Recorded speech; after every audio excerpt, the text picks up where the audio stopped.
America இதுவரைக்கும் ஈரான்ல நடத்தாத அளவுக்கு பெரிய ஒரு தாக்குதலை நடத்துறதுக்கு ஒரு திட்டத்தை போட்டுக்கிட்டு இருக்கிறதா டொனால்ட் ட்ரம்ப் இப்ப அறிவிச்சிருக்காரு.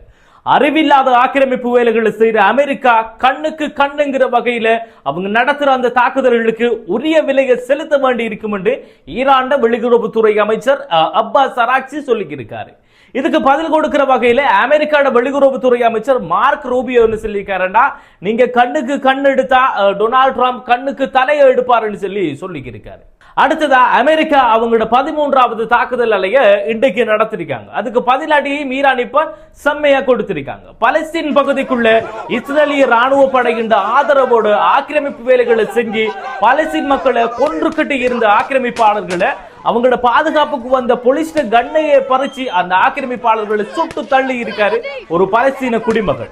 இது போன்ற முக்கியமான தகவல்களை தான் இப்ப நாம இந்த வீடியோவில் பார்க்க போறோம்ங்கிறதால கட்டாயமா இந்த வீடியோவை ஏழைவர்களும் பார்க்கிற மாதிரி ஷேர் செஞ்சுங்க. அதோட நான் ஒவ்வொரு நாளும் அப்டேட் பண்ற ஒவ்வொரு வீடியோட லிங்க்கும் உங்களுக்கு இன்ஸ்டன்டா வந்து கிடைக்கணும்னு நீங்க நினைச்சா நான் டிஸ்கிரிப்ஷன்ல கொடுத்திருக்கிற என்னுடைய ஆபீஷியல் வாட்ஸ்அப் சேனல்ல லிங்கை கிளிக் பண்ணி ஃபாலோ பண்ணி வச்சுக்கோங்க. ஒவ்வொரு நாளும் நான் போடுற வீடியோட லிங்க்கும் அந்த சேனல்ல இன்ஸ்டன்டா உங்களுக்கு வந்து கிடைச்சிடும். அமெரிக்காவோட ராணுவம் ஈரான்ல தொடர்ந்து 13வது இரவா அவங்களோட தாக்குதலை நடத்திருக்காங்க. இதுல குறைஞ்சது ஒரு 4 பேர் கொல்லப்பட்டிருக்கிறதா ஈரான் அரசு ஊடகங்கள் செய்தி வெளியிட்டிருக்கு. அமெரிக்கா ராணுவத்தோட மத்திய கட்டளை பிரிவான இந்த சென்கம் என்ன சொல்லியிருக்காங்கன்னா, வெள்ளிக்கிழமை அதிகாலையில ஈரான் ராணுவ கட்டளை மையங்கள், ட்ரோன் சேமிப்பு நிலையங்கள், தகவல் தொடர்பு வலைப்பின்னல்கள், கடலோர கண்காணிப்பு மையங்கள், அதோட சேர்த்து இந்த கடற்படையின் திறன்களையும் குறிப்பிச்சுதான் இவங்க இந்த தாக்குதலை நடத்தினதா சொல்லியிருக்காங்க.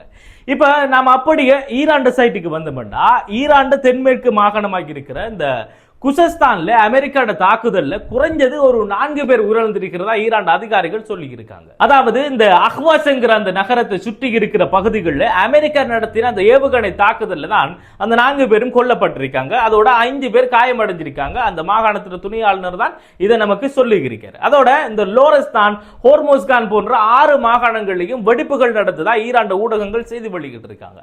அதுக்கு பிறகு அமெரிக்கா என்ன சொல்லியிருக்காங்கன்னா, இந்த கிட்டத்தில் IRGC அவங்களோட இந்த தாக்குதல் ஸ்ட்ரைட் ஆஃப் ஹார்முஸ் நடத்தினாலும் ஸ்ட்ரைட் ஆஃப் ஹார்முஸ் வழியால வணிக கப்பல்கள் எல்லாமே தொடர்ந்து போய்கிட்டு தான் இருக்கின்றும். அடுத்ததா இந்த அமெரிக்க ராணுவ உதவி அந்த பகுதியால போற கப்பல்களுக்கு காணப்படுறதாகவும் சொல்லி இருக்காங்க. ஆனா இந்த IRGC என்ன சொல்லியிருக்காங்கன்னா, அந்த ஸ்ட்ரைட் ஆஃப் ஹார்முஸ் IRGC கட்டுப்பாடுல இருக்கிறதாகவும், ஈரானோட ஒருங்கிணைச்ச மட்டும்தான் பாதுகாப்பான பயணம் எல்லா கப்பல்களுக்கும் அந்த பகுதியில் உறுதி செய்யப்படும் என்று சொல்லியும் சொல்லியிருக்காங்க. இப்ப இதுல யார் சொல்றது உண்மைன்னு சொல்லி நாம பாக்குறதுக்கு ஷிப் ட்ராக்கிங் இந்த டேட்டாவை வச்சு பார்த்தா, வியாழக்கிழமை அந்த ஸ்ட்ரைட் ஆஃப் ஹார்முஸ் வழியால எந்த கப்பலுமே நுழையல. ஒரே ஒரு கப்பல் மட்டும்தான் அந்த பகுதியில இருந்து வெளியாயிருக்கு. அதுவும் சீனாவுக்கு போற கப்பல். சீனா ஆண்டாலே அப்ப அதை ஈரான் தான் அனுமதிச்சிருப்பாங்க. அப்ப அமெரிக்கா சொல்ற மாதிரி எந்த கப்பலும் அந்த பகுதியால போகலங்கிறது உறுதியாகுது. சரி, இப்ப அமெரிக்காவுக்கு ஈரான் அவங்களோட பதில் தாக்குதல எங்க நடத்திருக்காங்கன்னு சொல்லி நாம பார்த்தோம்னா, இந்த பஹ்ரைன்லயும் ஜோர்தான்லயும் இருக்கிற அமெரிக்காவோட ராணுவ தளங்கள்ல தான் புதிய ட்ரோன் தாக்குதலை இவங்க நடத்திருக்காங்க. இப்ப இந்த பஹ்ரைன்ல ஷேக் ஈசாங்கிற இந்த விமானப்படை தளத்தில் இருந்த இந்த ஃபியூவல் டேங்க்ஸுக்கும் பெரிய உபகரண கிடங்குகளுக்கும் விமானத்தை நிறுத்தி வைக்கிற இந்த ஹேங்கர்ஸ்களுக்கும் அதோட ராணுவ வீரர்கள் தங்குற பகுதிகளும் அந்த எல்லா இடத்திலையும் தான் இவங்க குறி வச்சு அந்த தாக்குதலை நடத்திருக்காங்க. அதோட இந்த ஈரான் இந்த ராணுவ தளத்தை அமெரிக்காவோட பயங்கரவாத ராணுவ தளம் சொல்லி அறிவிச்சிருக்காங்க. அடுத்ததா ஜோர்தான்ல இருக்கிற அல் அஸ்ரக்ங்கிற அமெரிக்க விமானப்படை தளத்தில் இருக்கிற விமான பாதுகாப்பு ஹேங்கர்ஸ், அதாவது விமானங்கள் நிறுத்தி வைக்கிற அந்த ஹேங்கர்ஸும் அந்த விமானங்களை பராமரிப்பு செய்கிற இடங்கள், அதோட ராணுவ வீரர்கள் தங்குற பகுதிகள் என்று இந்த எல்லா இடங்களிலும் தான் ஈரான் தாக்குதலை நடத்திருக்கிறாங்க. அது நடத்தினதா சொல்லியிருக்காங்க. அடுத்ததா டொனால்ட் ட்ரம்ப் ஈரானுக்கு எதிராக இதுவரைக்கும் இல்லாத அளவுக்கு மிகப்பெரிய ஒரு தாக்குதலை நடத்துறது சம்பந்தமா பரிசீலிச்சிட்டு வரதா ஒரு அறிவிப்பு கொடுத்திருக்காரு. இதுக்கு பதில் கொடுத்த ஈரான் வெளியுறவுத்துறை அமைச்சர் என்ன சொல்லியிருக்காருன்னா, அமெரிக்காட அறிவில்லாத ஆக்கிரமிப்புக்கு ட்ரம்ப் அதிகமான விலையை கொடுக்க வேண்டி இருக்கும் சொல்லிட்டு அமெரிக்கா நடத்துற எதிர்கால தாக்குதல்களுக்கு ஈரான் கண்ணுக்கு கண்ணுங்கிற முறையில் பதிலடி கொடுக்கும் சொல்லி எச்சரிச்சிருக்காரு.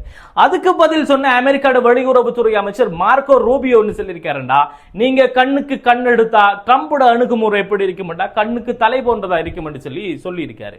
பொறுத்திருந்து நாம பார்ப்போம் கண்ணா தலையாங்கிறது. அடுத்ததா வெஸ்ட் பேங்க் பகுதியில் சட்டவிரோதமா குடியேற வந்த இந்த இஸ்ரேலிய ஆக்கிரமிப்பாளர்களை எதிர்த்து நின்ற அந்த பகுதி மக்கள் அந்த ஆக்கிரமிப்பாளர்கள் என்ன செஞ்சிருக்காங்கன்னா, கன் எடுத்து சுட்டிருக்காங்க. இதுல 4 பேர் அங்கு இறந்திருக்காங்க. அதோட அந்த ஆக்கிரமிப்பாளர்களை பாதுகாக்கிறதுக்கு இஸ்ரேல் ராணுவம் அங்க வந்து நின்றுருக்கு. அப்படி நின்று அந்த இஸ்ரேல் ராணுவத்தின கண்ணை பறிச்சு அந்த பகுதியில் வாழ்ற ஒரு பலஸ்தீன குடிமகன் என்ன செஞ்சிருக்காருன்னா அந்த ஆக்கிரமிப்பாளர்களை நோக்கி சுட்டிருக்காரு. அதுல ஒரு இஸ்ரேலிய ஆக்கிரமிப்பாளர் இறந்துட்டதாகவும் 3 பேர் காயமடைந்திருக்கிறதாகவும் சொல்லப்படுது.